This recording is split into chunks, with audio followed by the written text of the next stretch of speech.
Hello viewers, ఎట్లున్నారు? మేమైతే మస్తుగున్నాం. మా ఆయన ఇక్కడ కార్ క్లీనింగ్లో ఉన్నాడనమాట. ఎందుకు మేము బయటికి వెళ్తున్నాం, ఎక్కడికి ఏంటి అనేది చూసేయండి వీడియోలో. ముందుగా మేము జిఎస్ఎం మాల్కి అయితే వచ్చేసాము. సో అక్కడ మూవీ చూద్దామని, బట్ టైం అయిపోయింది అనేసి మళ్ళీ బ్యాక్ వచ్చేసాము.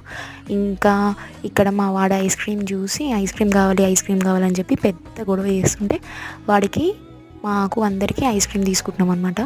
సో అందరం మంచిగా కార్లో కూర్చొని ఐస్ క్రీమ్ తిందామని ప్లాన్ చేసుకున్నాం. మా వాడొక్కడు 100 రూపీస్ తీసుకున్నాడు, మాకు అందరికీ 40 రూపీస్ది. సో వాడి డిమాండ్ ఎక్కువైపోయింది ఇక్కడ కూడా.